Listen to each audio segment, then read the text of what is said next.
Ancient Egypt is often shown in warm colors, sunlight shimmering off temple walls, gentle hymns drifting across the Nile, and graceful women painted on tombs with eternal poise.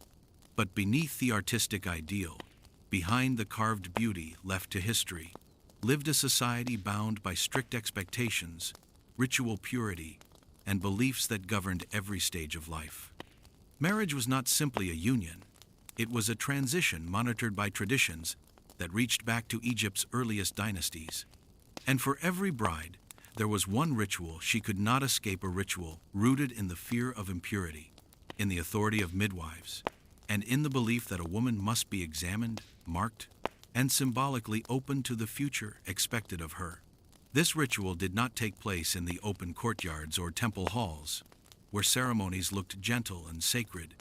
It happened in quiet rooms lit by a single flame, where the air smelled of incense and the gravity of custom weighed heavily. Generations of women whispered about it, knowing it was unavoidable, a ceremony meant to reassure families, appease gods, and reinforce control. It was not designed to celebrate the bride, but to discipline her body into the role she was about to inherit. This journey brings history into sharper relief, not sensationalized, but unsoftened. We step into the real Egypt, where ritual and fear intertwined, and where a bride's final night before marriage was less about blessing and more about proving she belonged to a world that demanded her obedience.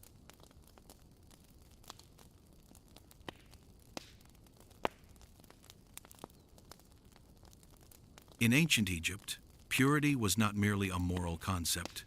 It was a household expectation, a family reputation, and in many regions, a religious requirement.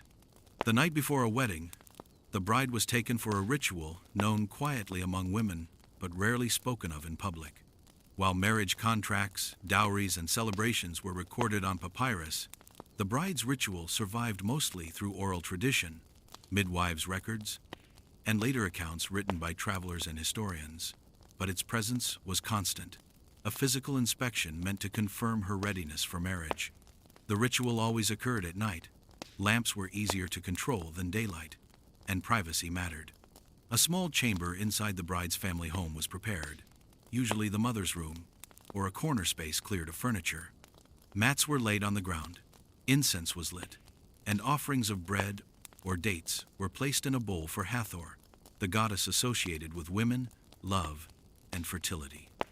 To outsiders, this arrangement looked sacred, but for the bride, the atmosphere felt heavy, a ceremony wrapped in quiet dread.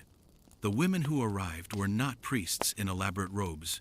They were midwives, healers, or older women from the community who had performed this ritual for years. Their knowledge was practical, medical, and deeply respected, but their presence was intimidating. They carried woven baskets filled with oils, herbs like myrrh and frankincense, strips of linen, and simple tools that reflected the medical understanding of the time: curved knives for cutting herbs, bronze needles for binding cloth, and small blades used symbolically in purification rites. The bride was seated in the center of the room. Her mother remained nearby but silent, for she too had once undergone the same procedure. The midwives examined the girl's body with the detached focus of professionals. Differences in regions and social classes meant the ritual looked slightly different across Egypt, but the purpose was consistent: to ensure the bride was untouched, healthy, and symbolically prepared for the responsibilities of marriage. This examination was not done out of cruelty, but out of strict adherence to the belief that purity protected the household. In the eyes of ancient Egyptians, impurity did not just shame families, it angered gods, disrupted lineage, and threatened the stability of the marriage contract. The bride's body was scrutinized, her posture corrected, her health assessed. Any sign of scarring, unexplained marks, or perceived imperfection could lead to questioning. This pressure weighed heavily on brides long before the ritual even began. After the inspection, the midwives prepared the purification paste, a mixture of lotus, incense ash, and natron, the same mineral used in temple cleansing rituals. They pressed this onto the bride's skin in specific points: the wrists, the abdomen, the forehead, and sometimes the inner thigh. These were not arbitrary choices. Egyptians believed these areas held spiritual pathways that needed sealing or fortifying before marriage. The paste tingled or burned slightly, not from cruelty but from its natural properties. The sensation reminded the bride of the seriousness of the ritual. Then came the symbolic bloodletting, a practice rooted in the idea that transformation required a physical marker. The blade used was small, often a ceremonial knife, kept only for this purpose. The cut was minor, shallow, controlled, and medically insignificant by modern standards, but to the bride, it was a moment that defined the night. A drop of blood was allowed to fall onto a strip of linen, representing the shedding of childhood. This was not a test of virginity. That concept, in its modern form, did not exist in ancient Egypt. Rather, it was a symbolic offering, a way to demonstrate readiness for the life ahead. The wound was then cleansed with oil and bound with linen infused with herbs. The tight wrapping ensured the bride would feel the presence of the ritual the next morning. The midwives told her the discomfort was natural, a reminder that a marriage required discipline and endurance. Egyptian society valued strength in women, but also obedience. The ritual was meant to instill both. When the ceremony ended, the room was dim, the incense burned low, and the bride's future felt heavier than before. She walked back to her sleeping quarters slowly, her body marked with paste, her thigh bound with linen, her mind struggling to reconcile the known tradition with the actual experience. By dawn, she would be bathed, perfumed, dressed in white linen, and adorned with gold. Her face would carry the calm expression expected of a bride. But beneath the garments lay the truth of her final night, a ritual shaped by centuries of belief, written not in records, but in the memories of countless women who endured it in silence.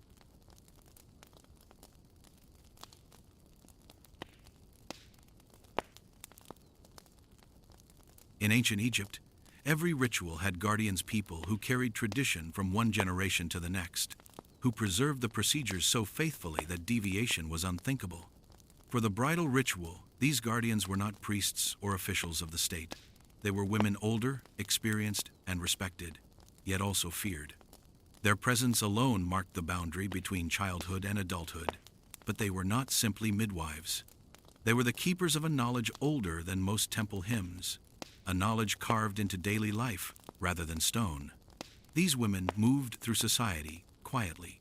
They were known in villages and city districts by reputation alone. Some were healers, experts in herbs and childbirth. Others were ritual specialists called upon for ceremonies of cleansing, purification, and preparation. Their authority came not from formal titles, but from experienced decades of tending to women's bodies in a world where men rarely crossed beyond the outer threshold of female spaces. And though they were respected, few young girls ever wished to find these women standing at their door.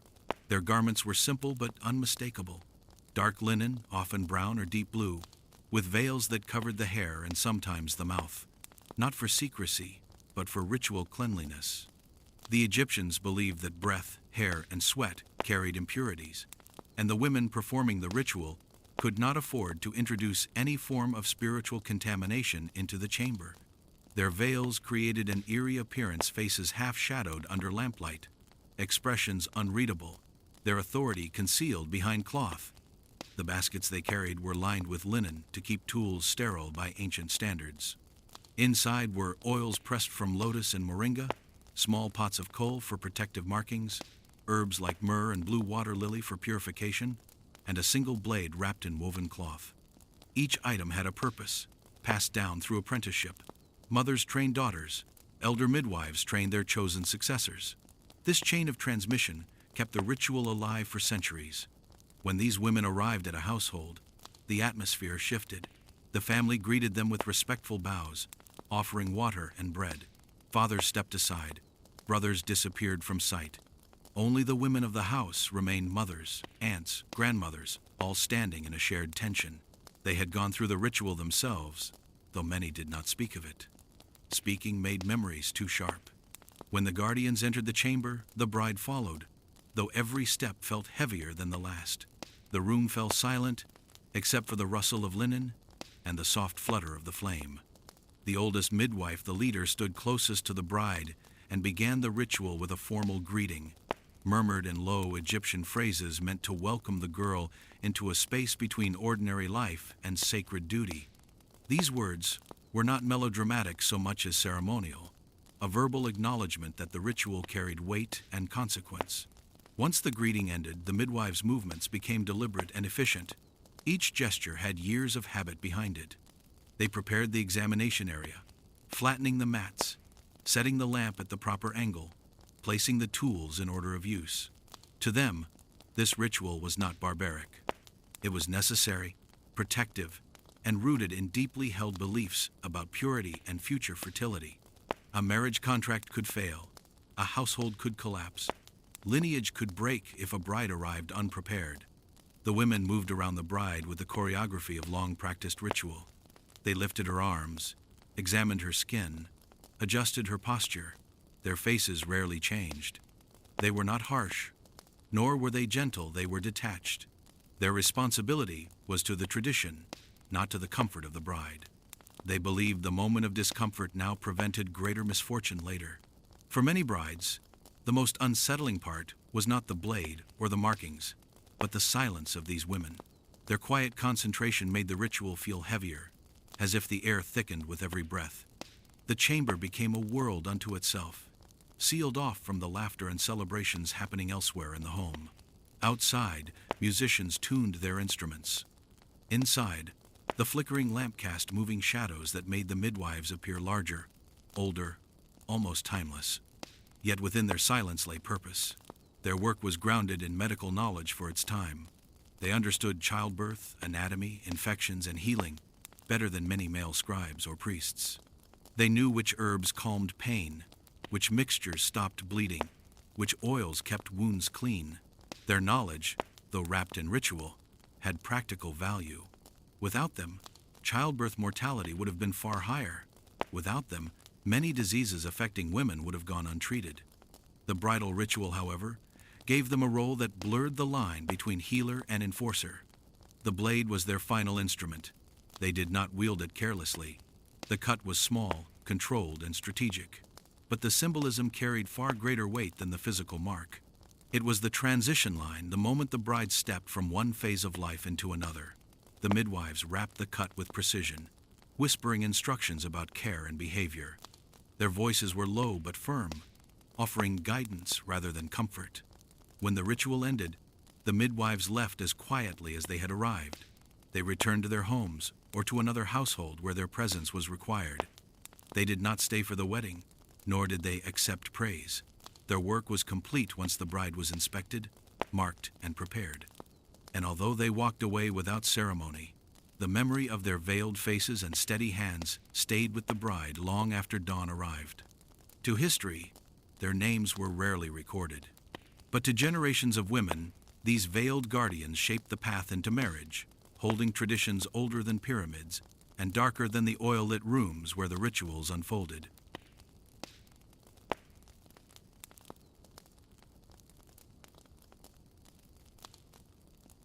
Every Egyptian home had a space that changed its nature on the night before a wedding.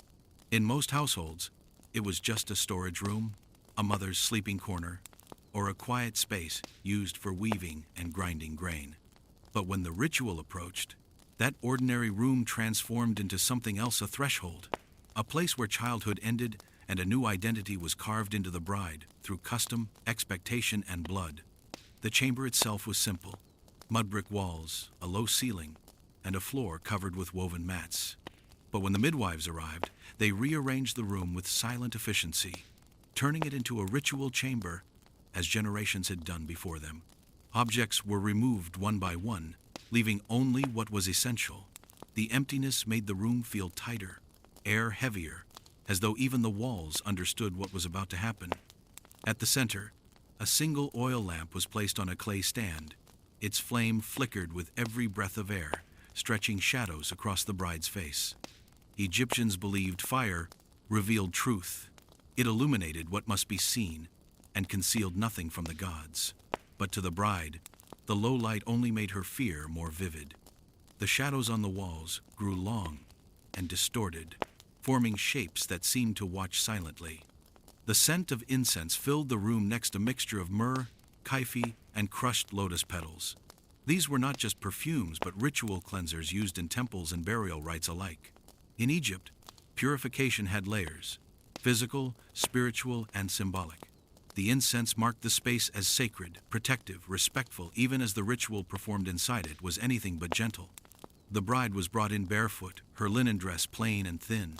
Her mother held her hand at first, offering the only warmth she could. But when the midwives lifted their veils, signaling the start of the ritual, the mother stepped aside, not out of cruelty, out of recognition. She had once sat where her daughter now sat.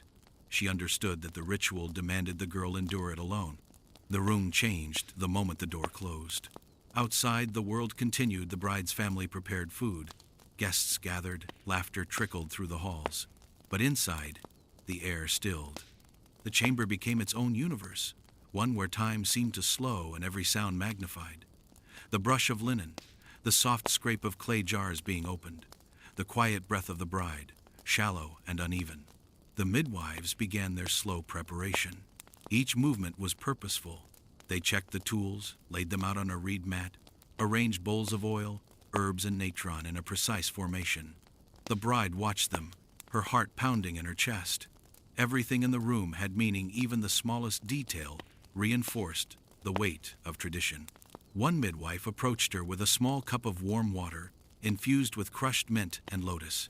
The bride drank it, not for relief, but to calm her trembling. Egyptians understood the body and its reactions. They knew fear could cause fainting, irregular breath, or pain that felt sharper. The drink stabilized her, though it did not ease her dread. The examination began. It was clinical, methodical, and void of comfort. The midwives inspected her body with cool hands, murmuring to one another using terms passed down through apprenticeships. They checked for signs of illness, injury, swelling, or anything that could threaten fertility, the primary expectation placed upon any wife in ancient Egypt. This scrutiny was not meant to shame. It stemmed from a sincere belief that a woman's physical condition had spiritual consequences for the household she was about to join. But the bride was young, often only 14 or 15. Her world until now had been predictable: grinding grain, learning weaving, helping with livestock. The ritual was her first encounter with the seriousness of adulthood, and the chamber amplified every sensation. She felt exposed, vulnerable, and deeply aware that she was no longer seen as a child but as a vessel of lineage. When the inspection ended, the tone in the room shifted again. One midwife lifted a small bowl containing the lotus and natron paste. The mixture shimmered under lamplight, thick and grainy. One by one, they pressed the paste onto the bride's skin, on her wrists, her stomach, her forehead, and near her inner thigh. The touch burned faintly, and the bride winced. The midwives noted it but did not show sympathy. Pain was part of purification. Pain meant the ritual was working. The symbols they drew connected her to ancient beliefs. The lines mimicked the protective knots used in household charms. The shapes resembled hieroglyphic forms representing life, fertility, and rebirth. The markings were temporary, but their meaning would follow her long after they faded. Then came the blade. The midwives did not rush. They unwrapped it slowly, revealing its small, curved shape. Polished bronze, sharpened carefully, reserved only for rites of transition. The bride's breath trembled as the room seemed to narrow around her. She did not scream. She had been told all her life. A good bride endures quietly. A strong woman holds her fear inside. The cut was quick, a shallow incision on the upper inner thigh. Symbolic, controlled, a ritual offering, a mark of readiness. The first sting shocked her body into stillness. The warm drop of blood traveled down her skin, landing on a strip of linen waiting below. The midwives nodded, acknowledging the offering. They cleaned the wound with oil, wrapped it tightly, and instructed her to walk carefully in the morning. The tight binding ensured she would remember the ritual with each step, not as cruelty, but as a sign of new responsibility. When it was finished, the midwives removed the tools, wiped the floor, extinguished the lamp, and opened the door. The world outside the chamber felt brighter, louder, unfamiliar. The bride stepped out, her body marked, her childhood cut away in a single night. And though the ritual remained secret within the walls of the chamber, every woman who had undergone it carried its weight, a private history shared across generations.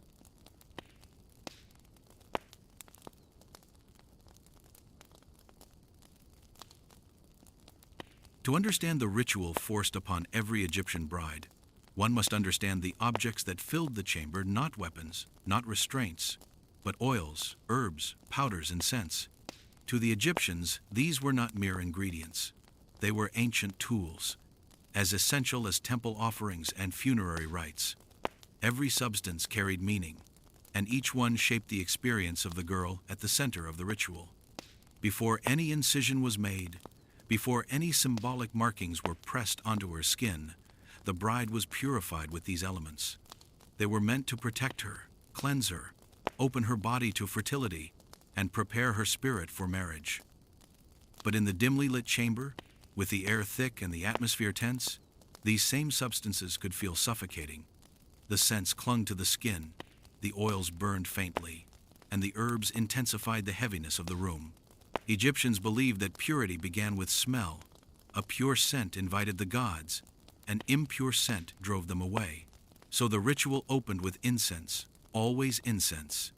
Burning myrrh, frankincense or kaifi, released thick smoke that curled upward like serpents. The mixture filled the chamber until the air felt warm and almost wet. Brides often said afterward that the first thing they remembered was the scent, not the blade. Kaifi was the most prized mixture. It contained over a dozen ingredients: honey, raisins, wine, myrrh, juniper, cinnamon, and more. Prepared by temple priests, kaifi was normally used for worship or for soothing the dying.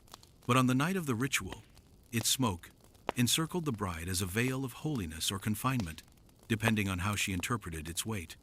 The midwives explained that the incense was there to drive away spirits that could harm fertility, but the girl sitting on the reed mat, hands trembling on her lap, felt only the thick fog closing in around her.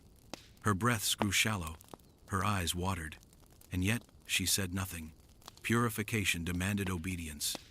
Next came the oils, the most essential part of the ritual. Ancient Egyptian medicine believed oils were gateways between the physical body and the unseen world. Midwives carried small clay jars filled with carefully blended substances. Lotus oil, extracted from blue water lilies, symbolized rebirth. Moringa oil, thick and earthy, was used for cleansing wounds and preventing infection. Castor oil, pungent and bitter, was believed to ward off harmful spirits. Melted beeswax, infused with herbs, sealed symbolic markings into the skin. These oils were warmed over a tiny flame until they shimmered like liquid sunlight. Then they were applied to the bride's body, her wrists, her collarbone, the length of her arms, the tops of her thighs. The touch was clinical, not gentle. The oils stung at first, especially the mixtures containing natron.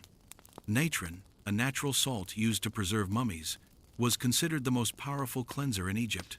It burned. It dried the skin. It reminded the bride that purity required sacrifice. The herbs had a different role. They were meant to open the body to fertility and strengthen the bride for childbirth. To us, these beliefs reflect a mixture of healthcare and superstition. But to the Egyptians, herbs were bridges to the divine. Each had a story. Myrrh prevented infection and symbolized life-giving blood. Frankincense soothed the body and carried prayers upward. Blue lotus enhanced breathing and promoted calm, though in the ritual it rarely brought peace. Fenugreek seeds, crushed into paste, warmed the skin and prepared the body for pain. The midwives mixed these herbs with natron and oils to create the ceremonial paste. This paste was pressed onto the bride's skin in shapes that looked simple but carried deep meaning. Some markings resembled the D-jade pillar, symbol of stability. Others imitated the diet knot, linked to Isis and associated with feminine protection. The markings were temporary, but the girl could feel them tingling long after they were placed. Every sound in the room amplified the tension. The grinding of herbs, the scrape of a bronze bowl, the soft drip of warm oil into the bride's palms. The smells layered themselves into a dense fog that made the room feel smaller and smaller. But what made the ritual darkest was not the objects themselves, it was the meaning behind them. These oils and herbs were not chosen randomly. They were chosen because they could not be questioned. Their sacred association with gods and healing gave the ritual legitimacy. No mother protested. No bride refused. To reject the oils was to reject cleanliness, health, and divine favor. It was to invite misfortune onto the marriage and shame onto the family. So the substances meant for healing became instruments of control. As the oils soaked into her skin, the bride felt the weight of her future settle in. She understood, even if she did not yet have words for it, that this ritual was not about her comfort or dignity. It was about preparing her for a life where her body belonged to tradition, expectation, and lineage. When the midwives finished the purification, the bride's skin shone under lamplight. The scents clung to the air like a second smoke. The room felt hotter, smaller, almost unbearable. But this was only the beginning.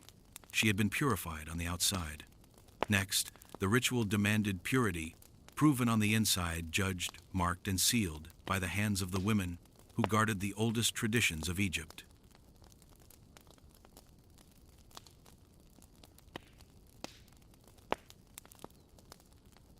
In ancient Egypt, purity was tied deeply to the survival of the household and the harmony of the world. Egyptians believed that maintaining Mat, the balance that allowed life to flourish, required rituals that anchored major transitions.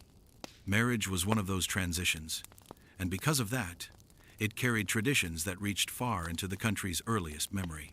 Among these traditions was the incision every bride underwent, a controlled bloodletting performed not out of cruelty, but out of conviction that transformation required a physical mark. This belief was so deeply rooted in Egyptian culture that the act of drawing a single drop of blood became inseparable from the idea of becoming a woman. The blade used in this ritual was preserved carefully by the midwives who carried it from household to household. Wrapped in layers of linen and kept in a clay jar during travel, it was treated as an object of both craft and reverence.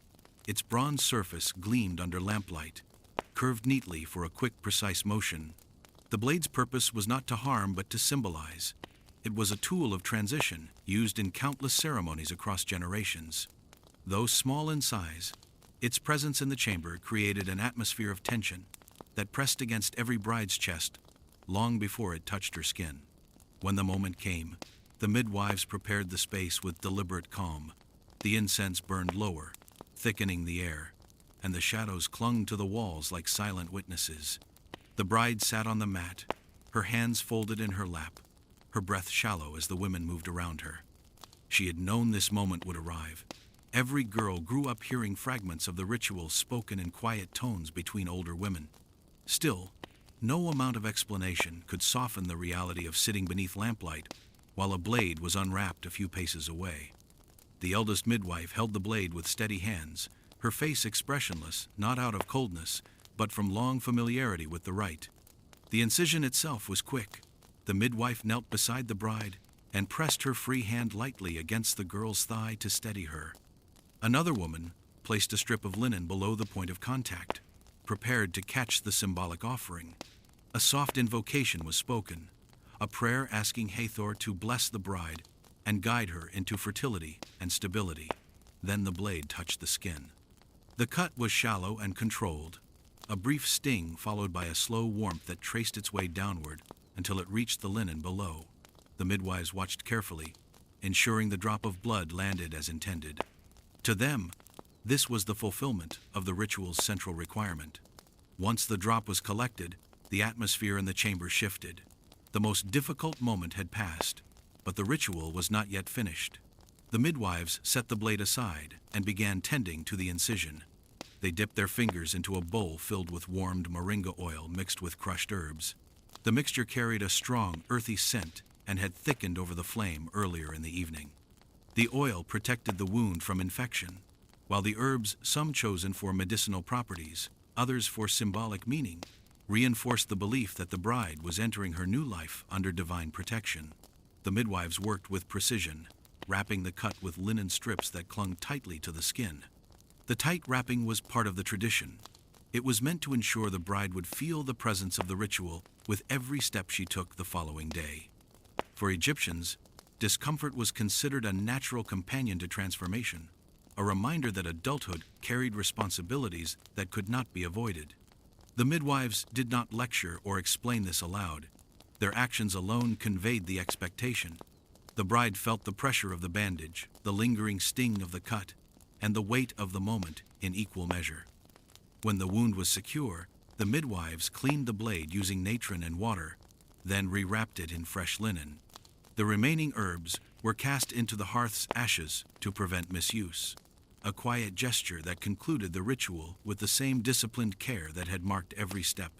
The bride remained seated, her posture rigid, her body marked both physically and symbolically. She knew she was expected to rise soon, to walk back into the household without revealing the turmoil inside her. Mothers did not ask what happened inside the chamber. They already knew. The silence that followed the ritual was a silence shared across generations. When the chamber door finally opened and the midwife stepped out, the bride followed with slow, measured breaths. The pain was not overwhelming, but the meaning behind it settled deeply within her. She had crossed into womanhood, according to the traditions of her people. She had given the offering that symbolized her transition. And though her marriage would be celebrated with music, feasting, and blessings the next day, the memory of the ritual, its shadows, its sense, its quiet severity, would remain long after the cut itself healed.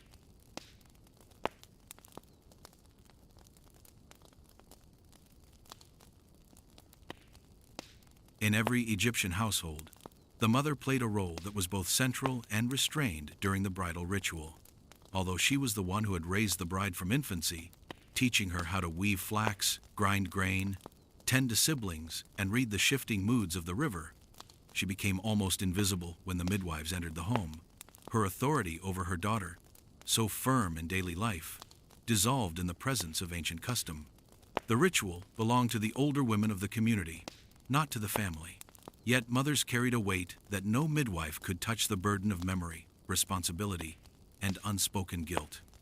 They understood the ritual because they had once endured it themselves, and this knowledge shaped their every movement on the night before their daughters' weddings.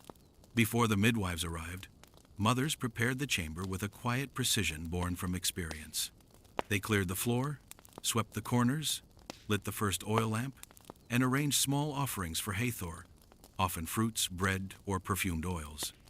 These preparations were not for the bride, but for the ritual itself, ensuring that the space met the expectations of the women who would soon take control. There was no room for error. A poorly prepared chamber would be seen not as carelessness, but as disrespect toward tradition. Mothers worked quickly, their hands steady, even when their hearts were not. They knew that once the midwife stepped inside, their role shifted from guide to silent witness. When the midwives arrived, mothers greeted them with bowed heads and words of respect. They stepped aside as the older women entered the chamber, making room for them to perform the ritual exactly as it had been done for countless generations. The mother was allowed to remain inside the room only at the beginning, long enough to offer her daughter a final touch or whispered reassurance. But these reassurances were often thin, stripped of comfort. A mother could not promise that the ritual would be painless. She could not claim it would be brief or easy. She could only say the words that all mothers said, that every woman endured this, and that every woman emerged prepared for the life ahead.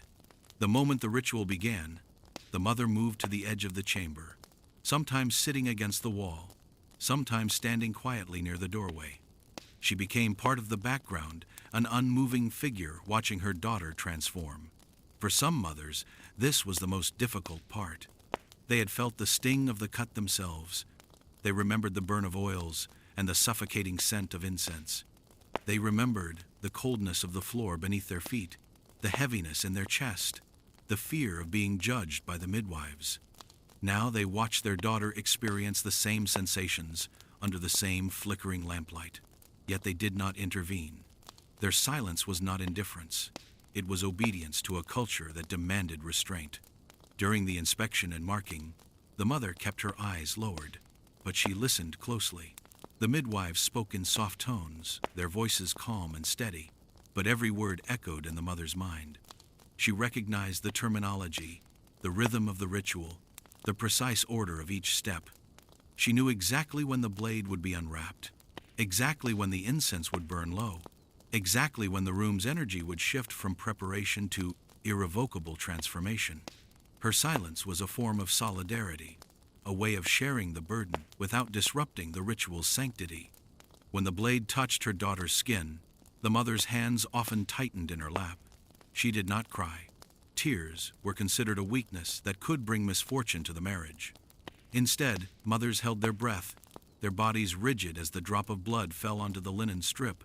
The soundless exchange of pain connected mother and daughter more strongly than any spoken reassurance could. Though the ritual aimed to separate childhood from adulthood, it also tied generations of women together through shared experience. No matter how many years separated their own rites of passage, the moment the blade made its mark erased the distance between them. After the cut was made and the wound bound, the mother stepped forward once more. She did not touch the bandage, for that remained the midwife's responsibility. But she lifted her daughter carefully by the elbow, or offered a hand as the girl rose from the mat. The bride's steps were slow, careful, affected by the tight linen wrapping. The mother guided her quietly out of the chamber, each step a reminder of the ritual's significance. Outside, the family pretended nothing unusual had occurred. The ritual was a private matter. Its effects were visible only to those who had been inside the room. In the hours that followed, mothers often stayed close to their daughters without making their concern obvious. They prepared warm water for bathing, laid out fresh linens, and offered small bowls of honeyed milk or herbal drinks, meant to soothe the body. They did not ask how the ritual felt. They already knew. Instead, they focused on preparing their daughters for the dawn, when celebration would take the place of shadow, and the bride would step into her wedding garments, marked not only by oils and herbs, but by the ancient wound hidden beneath them. Though history rarely speaks of these mothers, their silence shaped the ritual as surely as the blade did.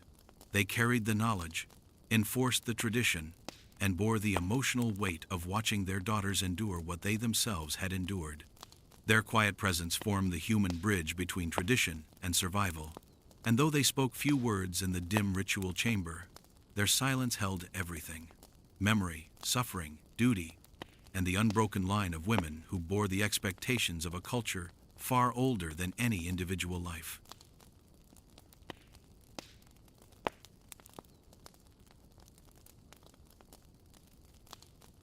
The midwives who presided over the bridal ritual held a position of quiet authority within ancient Egyptian communities. They were not appointed by temples or trained by scribes. Their knowledge did not come from formal schooling or written instruction. Instead, it was inherited through a lineage of women who carried fragments of healing, ritual practice, and social expectation in their memories. They lived at the intersection of medicine, tradition, and the unspoken rules of society. Their role in childbirth, illness, purification, and preparation made them indispensable, even to wealthy families. Yet on the night before a wedding, their presence carried a sharper weight. They were not merely healers in that moment, they were judges. The judgment they carried out was not moral in the modern sense. They did not assess the bride's character, her behavior, or her worth as a person. They assessed her condition. They looked at her health, her posture, her skin, her readiness for childbirth, and her physical signs of maturity. In ancient Egypt, where fertility shaped the stability of families and influenced economic and social alliances, a bride's health mattered as much as her dowry. The midwives were entrusted with ensuring the household received a bride whose body could bear the lineage forward. Their authority came not from cruelty, but from collective belief, the idea that a woman's physical state carried spiritual and practical consequences. As the midwives began their evaluation, the chamber shifted from preparation to examination.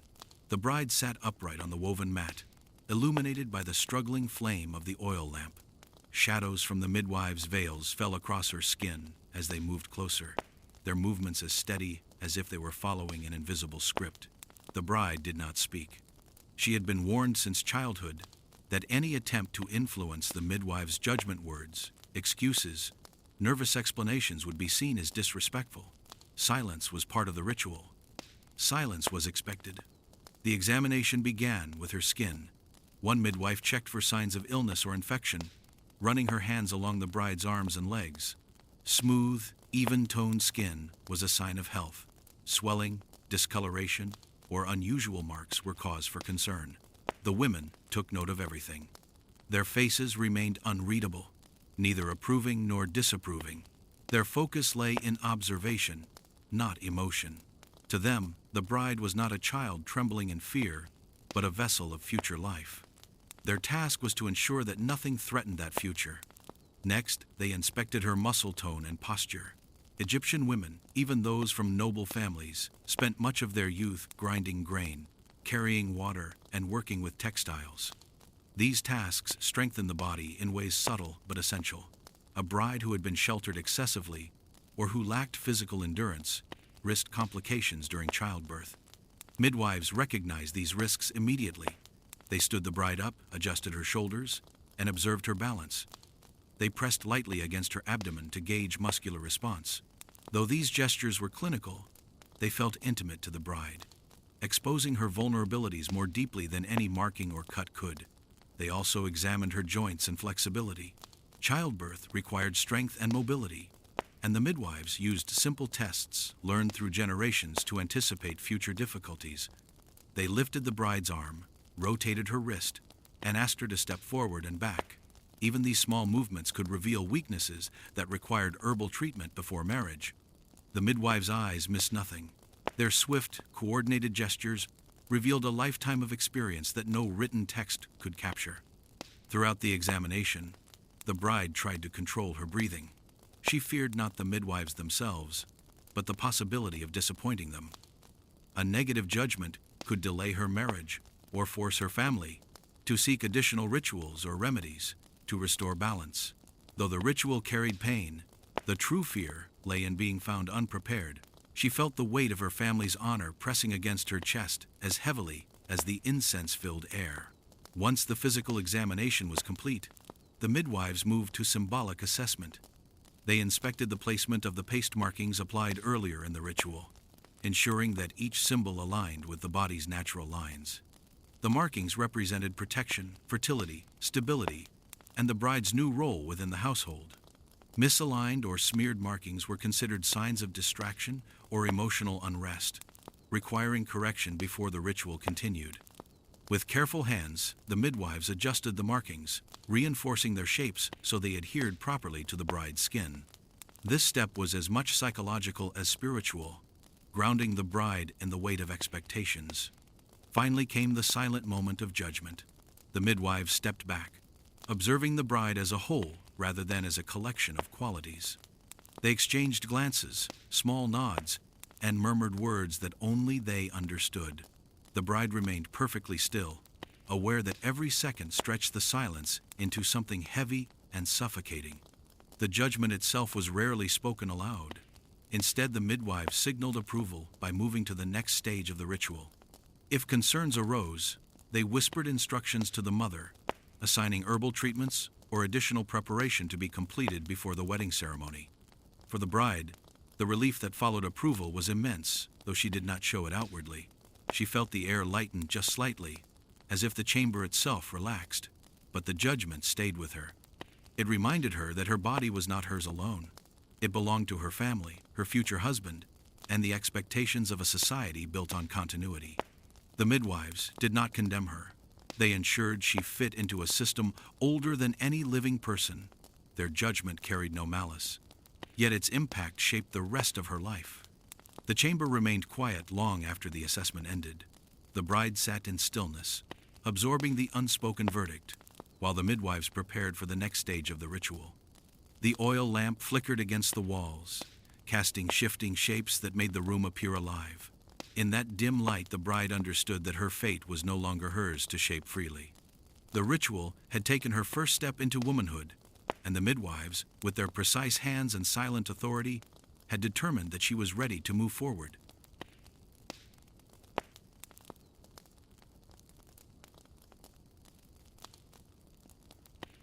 In ancient Egyptian society, symbols carried power. They appeared on temple walls, on papyrus, carved into statues, and painted onto coffins meant to last for eternity. But the same symbols that adorned sacred monuments also found their way onto the bodies of living girls on the night before their wedding. These markings were not decorative. They were part of a ritual designed to guide the bride from girlhood into womanhood. They shaped how she was perceived by her family, by the gods, and by the husband she had not yet met in the marriage chamber. In a world where purity and fertility determined the stability of households, the markings placed upon a bride's skin held meaning far beyond aesthetics. The paste used for the markings was prepared hours before the ritual. Midwives crushed lotus petals for fragrance, mixed them with natron for purification, and added incense ash to anchor the symbols in spiritual significance. The mixture was thick and grainy, cooling quickly as it rested in clay bowls. When applied to the skin, it left a subtle burn not harsh enough to injure, but strong enough to be felt. Egyptians believed that sensations heightened the ritual's effectiveness. A symbol that tingled on the skin was a symbol the body would remember. To them, memory was not simply mental, it lived within the flesh. The marking began after the bride had completed the initial examination. The midwives positioned her under the lamp, adjusting her posture so her shoulders were straight, her spine aligned, and her arms relaxed at her sides. This posture was not meant for comfort, but for clarity. The lines of the body guided the logic of the symbols. A mark drawn at the wrong angle disrupted the ritual's intention, just as a misaligned hieroglyph might alter the meaning of a text. The bride kept still as the midwives dipped their fingers into the mixture and pressed the first symbol onto her skin. The symbol placed on her forehead represented protection. It resembled the simplified form of the Tiet knot associated with Isis, a sign linked to feminine power, healing, and the safeguarding of the household. The forehead was chosen because Egyptians viewed it as a point of spiritual visibility. A symbol placed there acted as a beacon, signaling to the gods that the bride sought divine favor. The paste cooled as it dried, creating a faint, tightening sensation across her brow. She felt it with every blink, a reminder that her identity was being reshaped. The markings on her arms and wrists served a different purpose. They represented duty, labor, and the bride's future role as the manager of the household. In Egypt, women held significant responsibilities, overseeing food storage, weaving textiles, preparing offerings, raising children, and maintaining the daily life of the family. A bride was not simply entering a romantic partnership, she was becoming the axis of the home. The midwives drew small, linear symbols that imitated protective knots, or simplified hieroglyphs representing order and stability. These markings reinforced the expectation that her hands would build, support, and sustain. On the abdomen, the markings were the most sacred. They symbolized fertility, continuity, and the hope that the bride would bear children. Egyptians did not reduce women to their ability to give birth, but fertility nonetheless held deep importance in a society built on inheritance and lineage.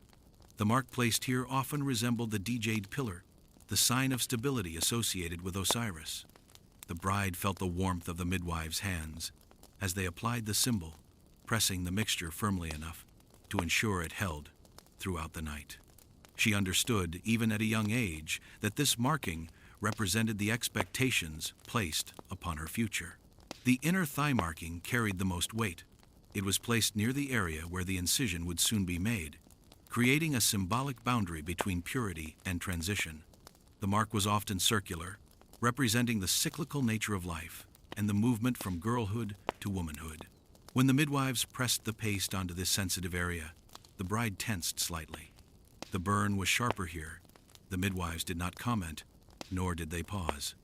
Their experience taught them that discomfort was part of the ritual's purpose, serving as a physical memory of the expectations she was stepping into. Once all the markings were in place, the midwives inspected their work carefully. They checked the edges, ensured the paste was drying evenly, and adjusted any areas where the symbols appeared faint. The bride sat in silence, aware of every sensation. The scent of lotus and incense clung to her skin, mixing with the warmth of the chamber. Her mother, positioned near the doorway, watched with a mixture of pride and sorrow. She remembered her own markings, how they felt, how they faded over the next day, but remained in her mind for years. The markings served not only as symbols, but as signals to her future husband. On the wedding morning, when the bride was bathed and dressed, the marks would still be visible beneath her lighter linens. They demonstrated that she had undergone the purification required for marriage. They also reminded her husband that the bride he would meet that evening had passed through the hands of the midwives and had been judged worthy. The markings carried a quiet authority, even in the private moments of the marriage ceremony. As the bride's skin tingled beneath the drying paste, she understood the significance of what had been placed upon her. These symbols would fade, but the expectations they represented would not. They were imprinted in her memory as deeply as they were applied to her body. Long after they washed away, she would carry the meaning of each line and curve into the life ahead of her. The room remained dim, the oil lamp flickering, casting distorted shadows over the bride's symbols. The midwives set aside their clay bowls, washing their hands in cool water mixed with herbs. The markings were complete. The girl who had entered the chamber earlier in the evening was no longer the same. She was now marked, examined, prepared, and shaped into the figure society demanded she become. Her transformation was not yet complete. The ritual still had steps to follow, but the markings signaled that she had crossed one of its most significant thresholds. She was no longer a child. She was, in the eyes of her community, becoming a bride.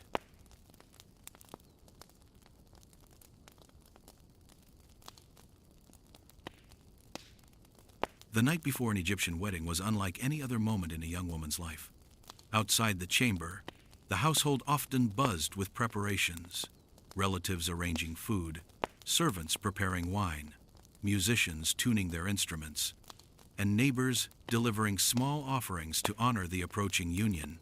Yet despite the busy movement around her, the bride felt isolated, suspended between two worlds. She had undergone the ritual in the chamber, endured the examination, the markings, and the incision, but she was not yet a wife. She existed in a liminal state, neither child nor fully recognized woman, and the hours that followed the ritual emphasized this fragile transition. Once the midwives finished their work and departed, a quiet tension settled across the home. The bride was led back to a room prepared for her, often a small sleeping corner with woven mats, a clay headrest, and linen scented with flowers gathered earlier in the day. Even in wealthier households, the bride spent the evening in simplicity. No perfumes, no jewelry, no decorations. Her body had already borne the ritual symbols. She needed nothing else. Her mother or an older sister accompanied her, but they spoke little. Their presence served as comfort, though even comfort felt muted beneath tradition's weight. The bride's skin still carried the paste markings, now tightening as they dried. The scent of lotus, incense ash, and herbs lingered around her like an invisible shroud. Under her linen bandage, the incision throbbed gently with each breath, reminding her of the ritual she had completed. She was not allowed to bathe yet. The oils, paste, and binding needed time to settle, and water was believed to disrupt the spiritual alignment of the symbols. So she sat quietly, her legs folded beneath her posture stiff but controlled, waiting for the night to pass. Outside her room, the noise of the household softened. Servants moved in hushed steps. Family members spoke in low tones. No one wanted to disturb the bride's rest, but their silence came from more than courtesy. Egyptian belief held that the night before marriage was spiritually delicate. The bride was vulnerable to wandering energies, unsettled spirits, or misalignment of her own ka, the life force that needed stability before she joined another household. The women who remained awake kept lamps burning and placed protective amulets near doors and windows.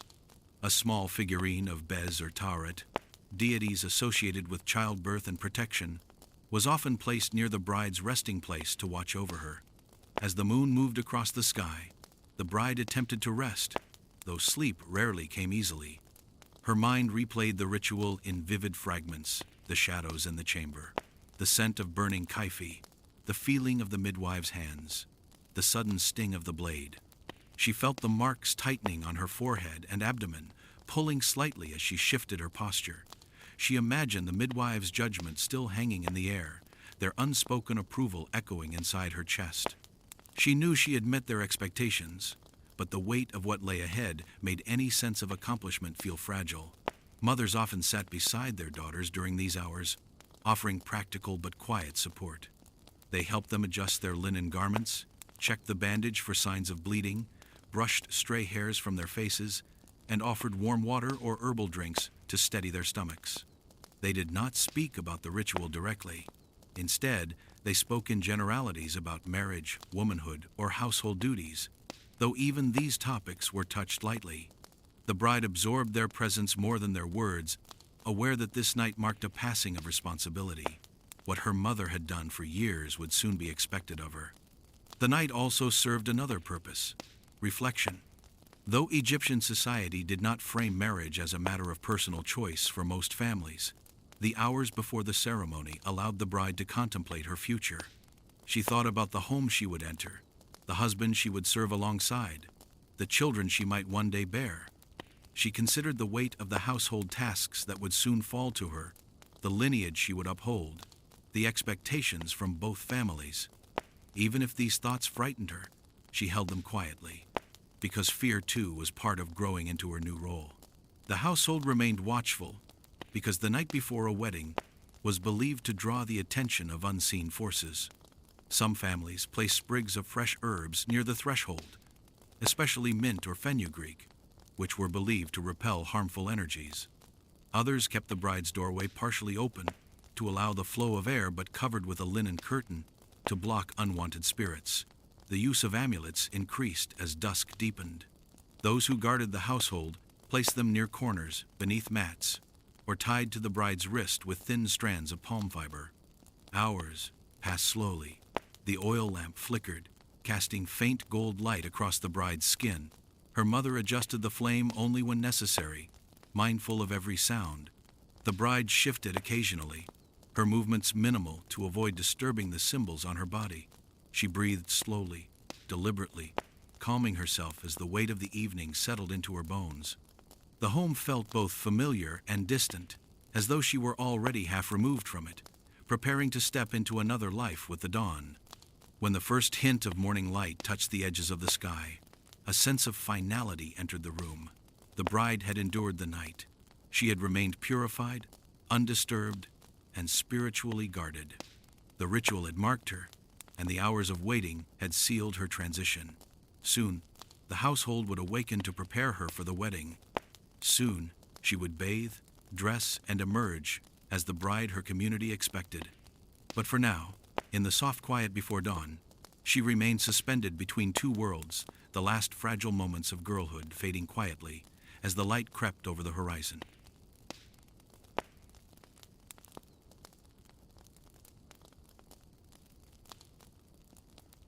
As dawn broke over the Nile, and the air shifted from night's cool stillness to the soft warmth of morning, the bride's household stirred into careful motion. Servants and relatives who had moved silently throughout the night now exchanged quiet greetings as they prepared for the long day ahead.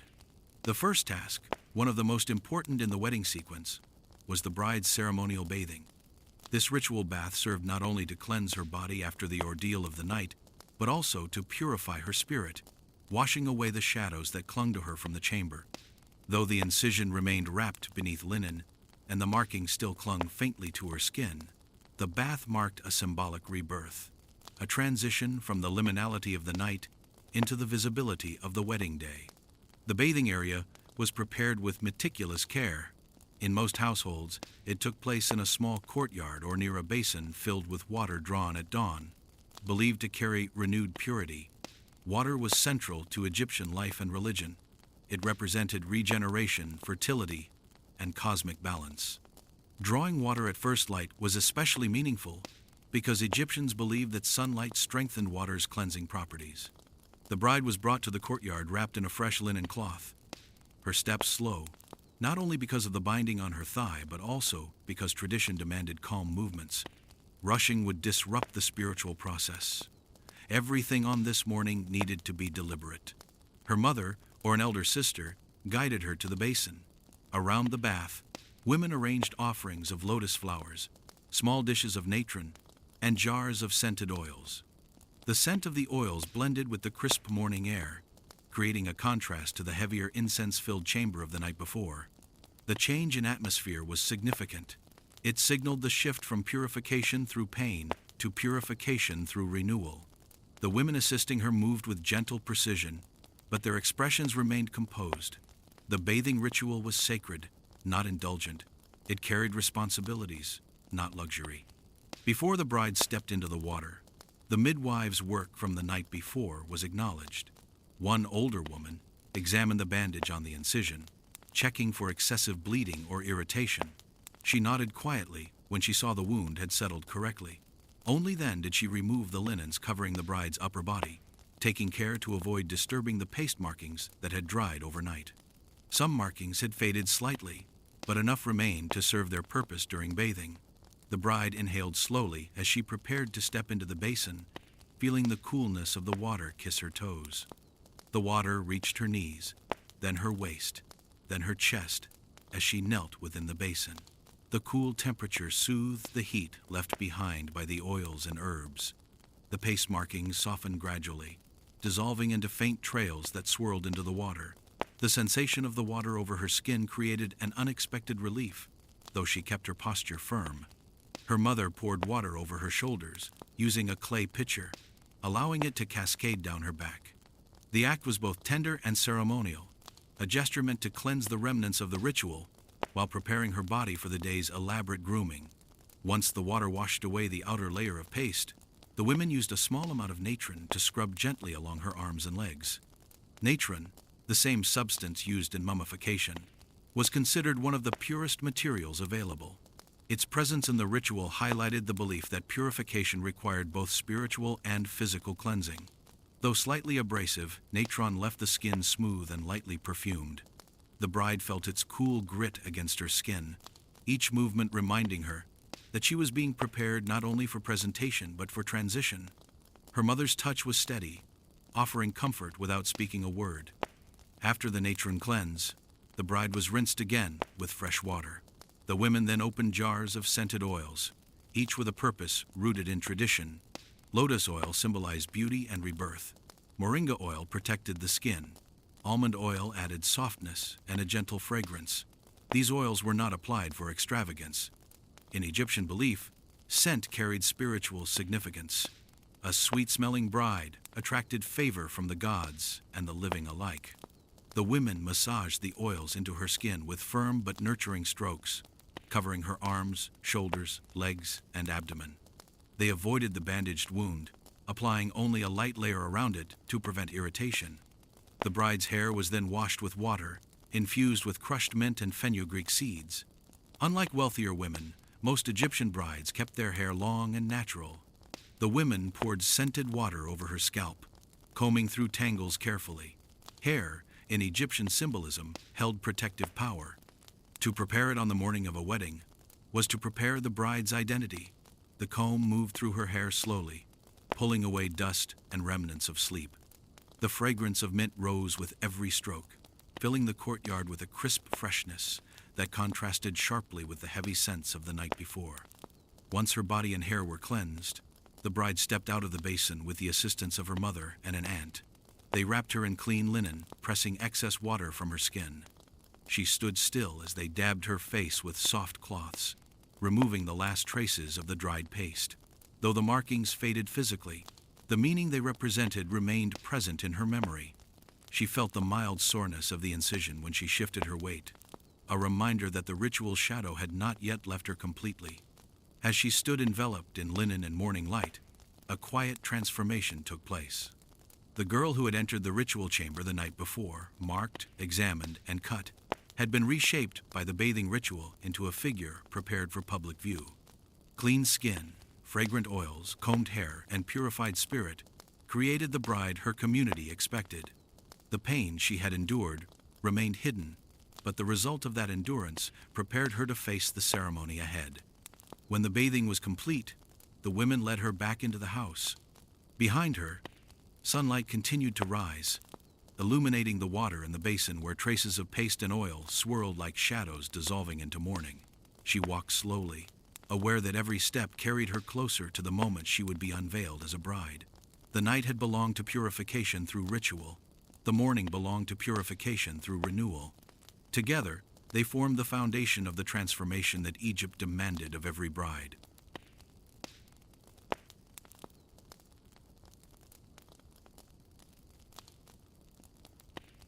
After the bathing ritual, when the bride's skin had been cleansed and perfumed, the next stage of her transformation began, the dressing.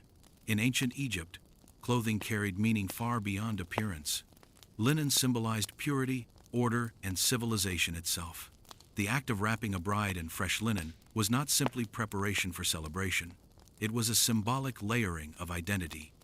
She had endured the incision, the markings, and the silence of the night.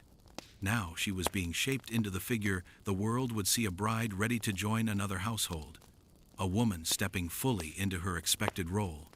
The dressing took place in a quiet chamber of the home, often near the same courtyard where she had bathed. Sunlight filtered softly through small openings in the walls, illuminating dust motes that drifted in the warm air. The shift from the dim ritual chamber to this gently lit space signaled another transition. The darkness of purification had passed. Now the bride entered a phase of visibility. Women from both her family and her community gathered to prepare her, moving with calm coordination around her as they handled the garments with reverent care. The first layer was always the simplest: a fine, white linen sheath dress that fell straight to the ankles.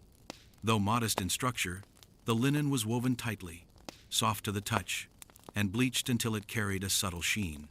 Linen at this quality indicated the family's respect for tradition and their dedication to presenting the bride with dignity. The women guided her arms through the narrow sleeves, adjusting the neckline, smoothing wrinkles, and ensuring the garment lay flat against her freshly oiled skin. The linen's coolness soothed the warmth left by the bath, offering relief as she settled into the garment that would define her on this important day. Over the sheath, additional adornments were added depending on the family status.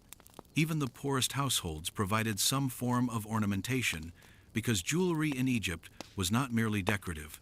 It acted as protection, carrying the blessing of deities associated with love, fertility, or household prosperity. In wealthier families, gold was used generously, not in extravagant amounts, but in carefully crafted pieces that symbolized stability and divine favor. Gold held spiritual significance in Egypt. It was associated with the flesh of the gods and believed to contain eternal properties. The bride's bracelets, necklaces, and earrings, whether gold, faience, or copper, represented her entry into a new stage of life under divine oversight. The most important piece was often the broad collar necklace, composed of rows of beads or plates shaped like lotus petals or falcon feathers.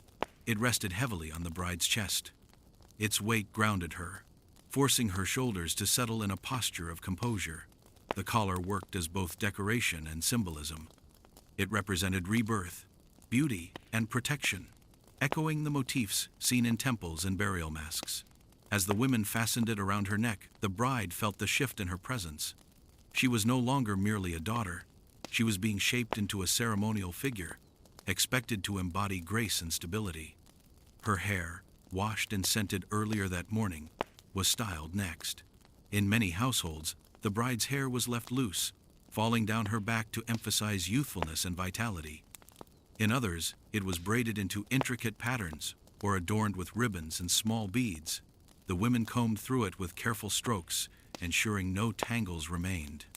Hair carried protective symbolism, believed to shield the wearer from unseen harm. Preparing it was therefore a sacred task. As the comb moved through each strand, the bride felt another layer of childhood fall away. Cosmetics came next. Ancient Egyptian women used makeup for both beauty and protection. The application of kohl around the eyes helped reduce glare from the sun, but also symbolized the divine gaze of Horus, offering spiritual protection. The bride remained still as one of the women traced the black pigment along her eyelids and lashes, giving her a calm, focused expression. Red ochre was applied softly to her lips and cheeks, enhancing their natural color. These cosmetics, made from minerals and plant extracts, were not applied for vanity alone. They were part of the sacred aesthetic of womanhood, aligning the bride with the timeless images painted on tomb walls. Once her clothing and cosmetics were complete, the final touch was the veil. Unlike veils in later cultures, the Egyptian bridal veil was made of the thinnest linen, nearly translucent, and often embroidered lightly with patterns of lotus or papyrus. It was draped gently over her head and shoulders, symbolizing both modesty and transition. The veil created a soft barrier between the bride and the world, emphasizing that she stood at the threshold of a new life. She could see through it, but the world saw her through its shimmering fabric, casting her as both present and distant. Throughout the dressing, the bride carried herself with controlled stillness. Her thigh still throbbed faintly beneath the bandage, and the memory of the night's ritual lingered, but she did not show discomfort. The women attending her understood this restraint, for they had endured similar transitions. Their expressions held quiet respect, not celebration. The dressing, like the ritual, was a duty. They did not laugh or chatter. They moved in silent agreement, acknowledging the bride's vulnerability while guiding her toward the identity she had been prepared to accept. When everything was complete, the women stepped back. The bride stood at the center of the room, her linen shimmering softly, her gold jewelry catching the morning light, her veil resting gently against her shoulders. She looked transformed, though beneath the cosmetics and adornments, she remained the young woman who had endured the ritual's pain. The dressing did not erase the previous night. It layered over it, masking the fear with beauty, masking the vulnerability with composure. The world would see a radiant bride. Only she and the women who attended her knew what lay beneath the calm. The moment she stepped toward the doorway, the household's energy shifted. The preparations for the wedding could now fully begin. The bride was dressed, purified, marked, and adorned. She had been shaped into the image her community expected, not through celebration alone, but through endurance and tradition. Her outward appearance now reflected the transformation that had unfolded within her. Even if that transformation carried the echoes of a ritual she would never forget.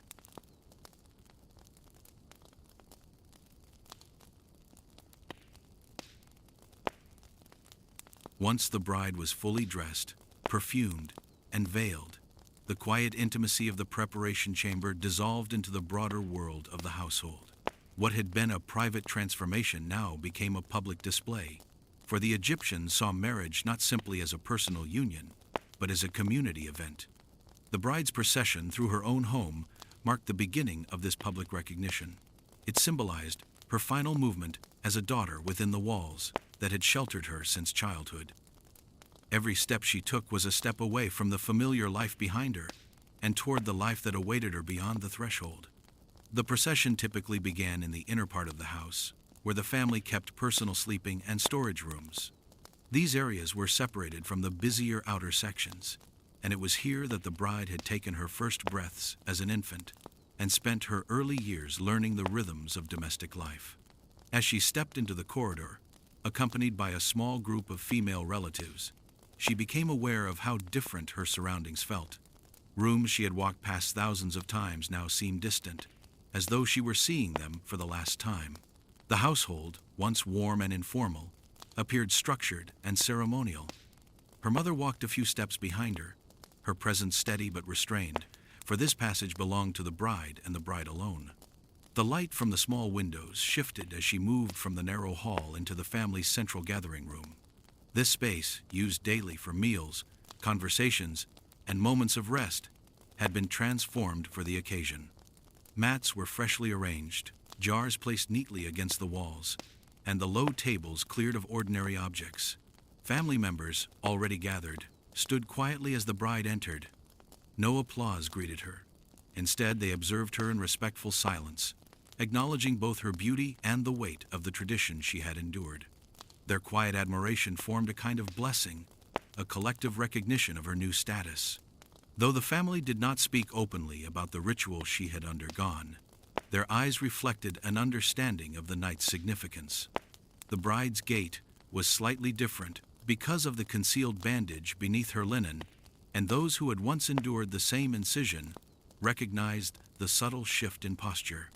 They did not ask questions. Tradition forbade it, yet their presence offered a form of solidarity. Every woman in the room carried her own memories of the ritual chamber, the markings, and the transition from girlhood to womanhood. They watched the bride with a mixture of empathy and pride. After pausing briefly, the bride continued deeper into the house. With each step, the golden pieces of her broad collar glinted in the sunlight, filtering through clay screens. The warm glow reflected on her veil, creating the illusion of a soft halo around her figure. In ancient Egypt, this visual effect mattered. It reinforced the notion that a bride was not merely a member of the household.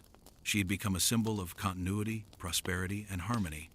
Even the youngest children, who did not yet understand the full meaning of marriage, watched her with wide eyes, captivated by her transformation.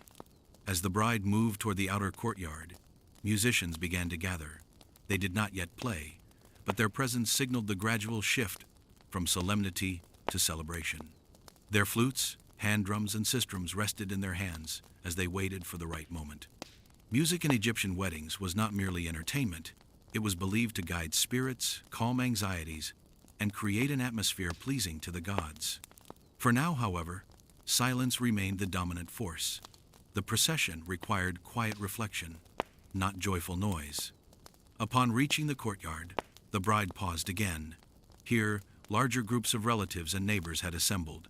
The courtyard was brighter than the inner rooms, and sunlight illuminated the bride fully.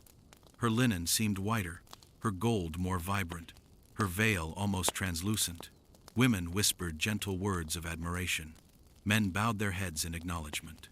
The bride kept her gaze lowered, not out of shame but out of reverence for the moment. Her modest posture represented discipline, maturity, and readiness, qualities valued deeply in Egyptian households. Though she remained calm outwardly, the bride felt the weight of countless eyes on her. The incision beneath the linen still throbbed faintly, grounding her in the memory of the ritual. She knew the community viewed her differently now. She was no longer the girl who fetched water at dawn or ground grain beside her mother. She was a future wife, a future mother, a woman entrusted with continuing the line of her family and her husband's. Every movement she made was observed, interpreted, and remembered. The elders, both male and female, studied her with particular care. Their approval mattered, not because they judged her beauty, but because they assessed her composure. A bride who walked steadily, maintained quiet dignity, and accepted the attention calmly was believed to bring good fortune to the marriage. Her behavior reflected not only on her own character, but also on the upbringing provided by her parents. The elders' nods of acknowledgement were subtle, yet they held tremendous significance. When the bride finally reached the far end of the courtyard, the first soft notes of music began. A flute released a gentle melody, soon joined by the rhythmic shaking of a sistrum. The sound marked the transition from private procession to public celebration. The bride's transformation was complete in the eyes of her community. She stood ready, not simply as an individual shaped by ritual and decoration, but as a symbol of continuity. The procession through her home was the last time she would walk these paths as a daughter. After this day, she would return only as a visitor. This awareness settled quietly in her thoughts as the music swelled, and though she did not look back, she felt the weight of her childhood settling behind her, like a fading shadow. Ahead lay the ceremony, the vows, and the household she would soon join. The procession had guided her through the threshold. There was no turning back.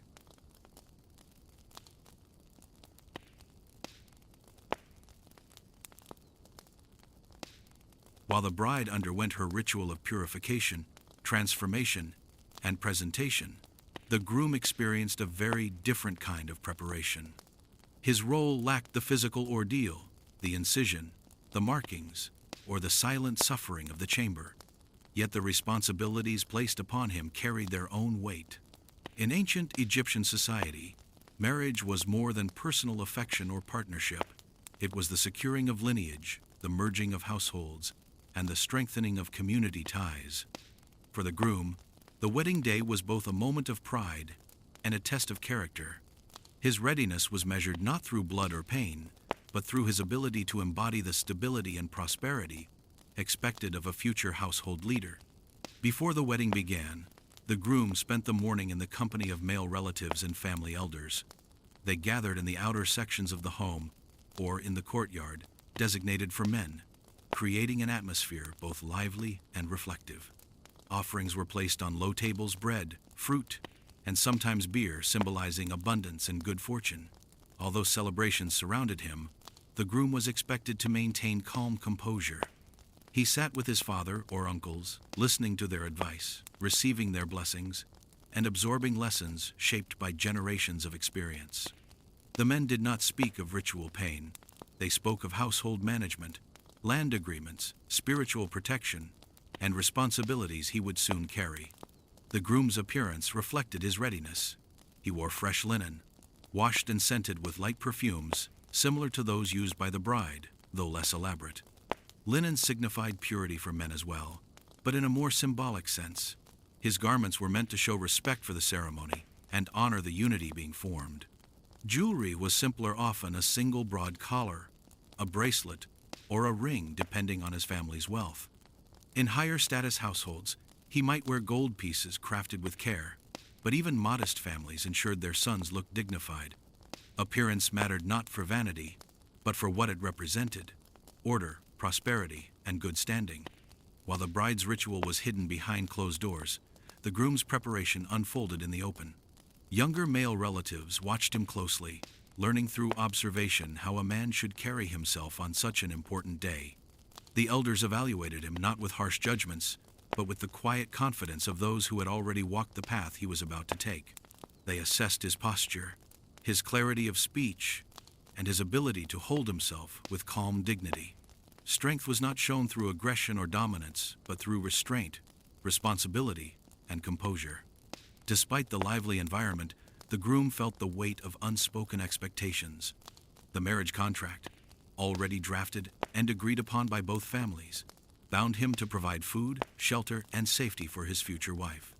It named the possessions he would contribute to the household and outlined his obligations in precise detail. The presence of the elders reminded him of these duties, for they would hold him accountable if he failed to meet them. Marriage in Egypt was both sacred and practical. Love might grow in time, but duty began immediately.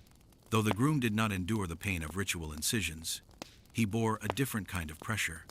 His ability to support a household depended not only on his own qualities, but on the reputation he brought into the marriage. A man known for reckless behavior, dishonesty, or failure in work risked bringing misfortune to the union. The community expected him to be steady, resourceful, and spiritually grounded.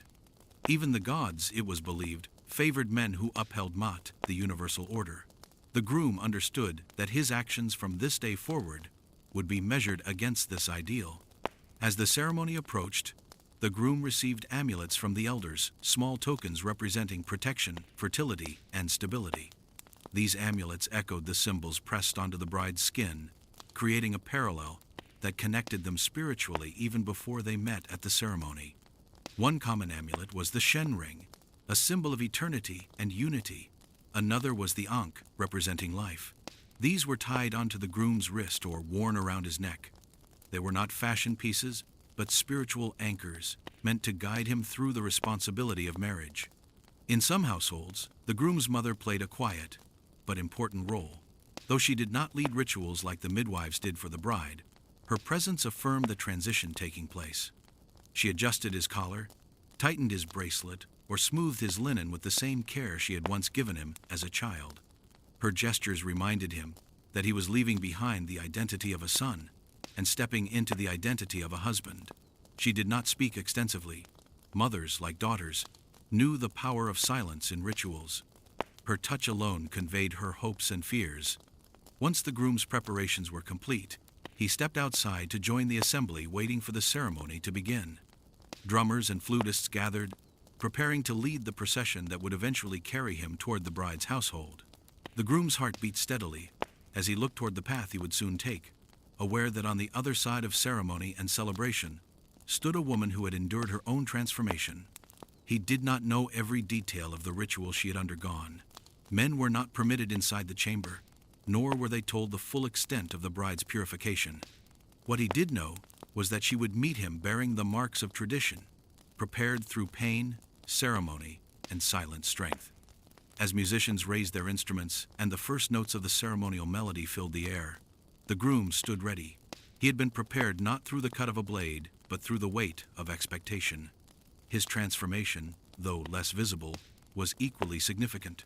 He was stepping into a future shaped not only by his own will, but also by the traditions that had guided his ancestors for centuries.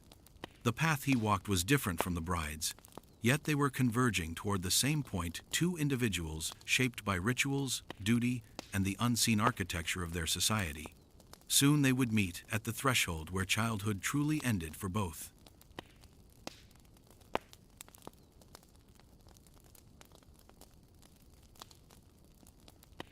When the time arrived for the bride and groom to meet for the first time as participants in the wedding ceremony, the atmosphere shifted from quiet preparation to a structured, ceremonial gravity that surrounded the entire household.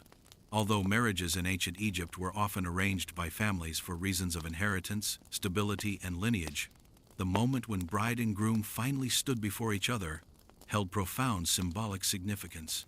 It marked the meeting of two worlds, two households, two sets of expectations, two distinct lives shaped by tradition, now converging into one. The groom entered the bride's home, accompanied by musicians and male relatives. The procession was lively but controlled, the drumming rhythmic and steady rather than jubilant. Flutes, sistrums, and small hand drums echoed through the courtyard, announcing his arrival in tones that carried across rooftops and narrow alleyways. It was not a display of triumph, but of legitimacy. The presence of music affirmed that the gods were being honored, the community notified, and the couple's union witnessed by sound that carried spiritual weight. As he crossed the threshold, the groom stepped into a world governed by the women of the household, who had prepared the bride for this moment with care and quiet discipline. Inside her chamber, the bride waited in stillness, her veil drawn lightly over her face, her linen pristine, and her broad collar resting heavily against her collarbone. Though her heart beat faster with each drumbeat that approached from the courtyard, she kept her posture composed. She had been taught since childhood that a bride must present herself with poise. Her calm presence was a reflection of her family's honor. Yet beneath the veil, she felt the tenderness of the bandaged incision pulsing faintly, a reminder of the ritual she had endured to reach this moment. The scent of lotus oil still clung to her skin, mingling with the dryness of natron and the faint residue of the markings that had faded in the bath. When the groom entered the room where she waited, the environment grew noticeably quieter. The musicians softened their instruments. Relatives stepped aside respectfully, creating a path between the two. The bride remained seated on a low stool or cushion, her hands resting gently on her lap. The groom approached slowly, taking in the sight of the woman who would become the center of his household. He did not see the pain she had endured, the shadows of the ritual chamber, or the silent tears she might have shed during the incision. He saw instead the finished presentation, the calm veil, the gilded jewelry, the luminous linen, and the stillness expected of a well-prepared bride. Their first ritual act together was simple but meaningful. The groom extended his hands slightly in a gesture, acknowledging the bride's guardianship under her family. In Egyptian tradition, marriage involved the symbolic transfer of the bride from her father's protection to her husband's household. Yet this gesture was not a claim of ownership, but a recognition of shared responsibility. The bride's father or eldest male relative placed her hand into the groom's, marking the moment when she transitioned from one world to the next. The touch was brief, delicate, and bound by solemnity rather than emotion. The groom then offered a small token, usually a ring, a bracelet, or a finely woven cloth. These gifts were not extravagant tools of romance, but symbols of provision. By offering something useful or valuable, he affirmed his obligation to care for her needs. In return, the bride extended a hand to accept the offering. Her movements were measured, her voice, if she spoke, soft and restrained. She addressed him not as a lover, but as a partner in the household they were expected to build together. This exchange created a thread of connection between them, subtle but binding. The families watched closely, noting every gesture, every expression, every interaction. They were not observing to judge beauty or affection, but to assess harmony. A successful marriage in Egypt did not rely on passionate emotion, but on cooperation, respect, and the ability to maintain balance. If the groom approached with steadiness and the bride responded with composure, the families considered the omens favorable. The elders interpreted their behavior through the lens of tradition. They understood that these first moments set the tone for the union. As the couple stood before each other, the presence of the gods was invoked through small ritual gestures. A priest or elder, depending on the region, placed offerings on a low table bread, beer, or incense. These items symbolized nourishment, prosperity, and spiritual guidance. The offering was not a formal marriage contract, but a blessing. The Egyptians believed that while families arranged marriages, divine forces sanctified them. The faint fragrance of burning incense rose between the bride and groom, creating a symbolic bridge between their two worlds. Although the bride's veil concealed much of her expression, the groom could see enough of her silhouette to recognize her calm presence. Underneath the layers of linen and ceremony, she carried the memory of the ritual chamber, the midwives' hands, the blade's sting, the markings that had pressed meaning into her skin. Yet she stood before him, fully transformed, bearing herself with grace. The groom, for his part, carried his own internal expectations: to provide, to protect, to uphold Mat, to honor the lineage extended through him. Their burdens were different, but aligned in purpose. The moment the bride rose from her seat, allowing the groom to accompany her into the courtyard where the wedding ceremony would unfold, represented the convergence of their identities. She walked with deliberate steps, her veil shifting softly with each movement, her jewelry catching sunlight as she stepped away from the shadows of her childhood home. He walked at her side, not ahead of her or behind her, but beside her, in accordance with Egyptian ideals of partnership within marriage. As they moved forward together, the families followed. The musicians lifted their instruments again, and the courtyard filled with the layered sound of flutes and drums. What the groom did not see, what no man was ever meant to witness, was the hidden pain beneath her serene exterior.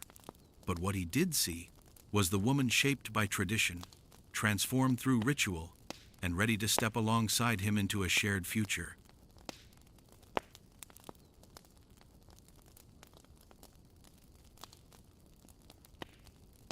When dawn finally approached, and the last shadows of night thinned into pale streaks of gold, the bride awoke in the private chamber that had been the setting of her final transformation. Her body felt heavy, her limbs slow, her senses blurred by the mixture of exhaustion, ritual strain, and the emotional weight of her altered identity. The incision on her thigh pulsed with a deeper ache now, aggravated by the night's expectations, but the pain had shifted from a sharp ritual sting to a muted soreness. She moved carefully, aware of the tenderness beneath the linen. Her mind registered this sensation not as injury, but as completion, for the ritual's purpose had been fulfilled, and her body bore its final traces. Beside her, the groom stirred in the quiet. He rose first, adjusting his linen and preparing to step outside. His movement was steady, his demeanor calm, shaped by the certainty that comes from stepping into a role long defined by generations before him. Though the ceremony had demanded less physical endurance from him, he carried his own internal shift. He was now a husband, recognized by both families, bound by contract, ritual, and expectation. When he looked back at the bride for a brief moment before leaving the chamber, his gaze conveyed acknowledgement, not affection yet, but acceptance of the life they had entered. He stepped through the doorway, leaving her a few moments alone to collect herself. The bride slowly sat upright, wincing at the pressure on her thigh. Her veil lay folded nearby, its significance already fading into memory. The room smelled faintly of lotus and warm oil, remnants of the preparations that had shaped her into the figure the community had witnessed the day before. She touched her abdomen lightly, feeling where the markings had once been faint symbols that had guided her through the ritual, and now lived only in the echo of sensation. The transformation they represented was complete. She was no longer a girl waiting in her mother's home. She was now a wife, bound to another household through ceremony, contract, and consummation. Women from her family entered the chamber after a respectful pause, walking with the quiet authority of those who understood every step of the journey she had endured. Their expressions held no surprise or pity. They had each passed through this ritual themselves, and they recognized the haze of fatigue, the sensitivity of the body, and the solemnity of the morning after. One of the elder women approached her softly, offering her a cup of warm herbal infusion meant to ease the soreness and steady her nerves. Another gently examined the bandaged incision, checking for signs of swelling or irritation. The care they provided was practical, shaped by generations of knowledge passed from midwife to mother to daughter. Their presence formed a circle of unspoken recognition around her. They did not speak of the night directly. Such matters were never narrated aloud. Instead, they spoke of the day ahead, the feast, the greetings she would receive from both families, the formal presentation she would undergo as the new wife. These responsibilities began immediately, Marriage in ancient Egypt did not allow for days of retreat or quiet reflection. The moment the ritual was complete, the duties of the household awaited her. She would face them carrying both physical tenderness and spiritual transformation. Once she had been tended to, the bride was carefully dressed again, though her garments were simpler than the elaborate adornments of the previous day. Fresh linen was wrapped around her, soft and cooling against skin that had undergone so many layers of ritual touch. Her hair was smoothed and lightly arranged, still scented with the oils applied during the wedding preparations. Cosmetics were reapplied in faint strokes, not for ceremony now, but for presentation before the families. She was no longer being transformed. She was being prepared to step into daily life with her new identity. The groom, meanwhile, stood in the outer courtyard with male relatives, who congratulated him with firm handshakes, quiet blessings, and gestures of approval. Their words focused on practical matters, the stability of the household he would build, the responsibilities he would shoulder, the alliances strengthened through this marriage. The community cared that the union had been sealed, that the contract had been honored, and that both families now moved forward under a shared bond. His pride was restrained, shaped by the cultural expectation that true stability grew from calm behavior rather than exuberant celebration. When the bride emerged from the chamber and stepped into the courtyard, the atmosphere shifted subtly. Conversations quieted, eyes turned toward her, and women from both families gathered to greet her. They did so with gestures that balanced formality and warmth, slight bows of the head, brief touches to her hands or arms, murmurs of welcome into her new role.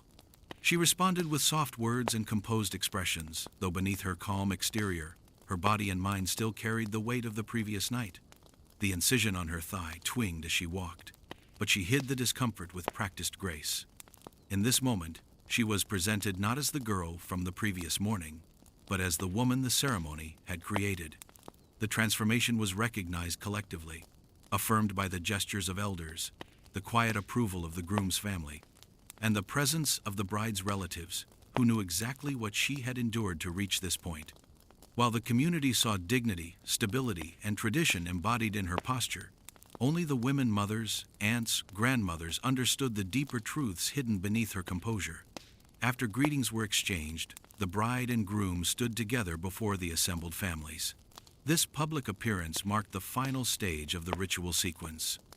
They were acknowledged formally as husband and wife, and their union became not just a private contract, but a social reality.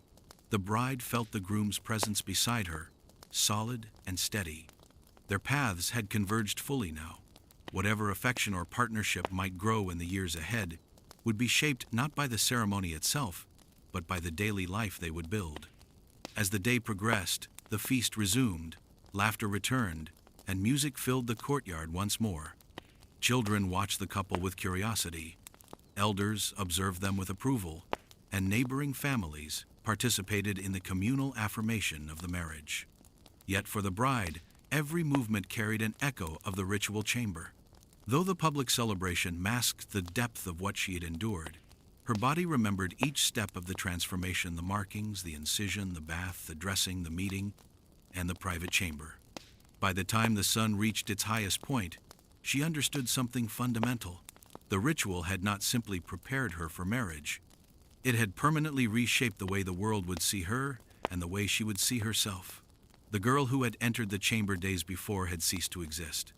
The woman who now walked beside her husband was the result of tradition, endurance, and an unbroken chain of expectations stretching back through centuries of Egyptian life. The morning after did not bring relief from the ritual. It solidified its purpose. Her identity was sealed, witnessed by family, protected by tradition, and carried forward into every moment of the life that awaited her. And though the physical pain would fade, the memory of the ritual would remain a quiet imprint that shaped her understanding of duty, womanhood, and the path she now walked.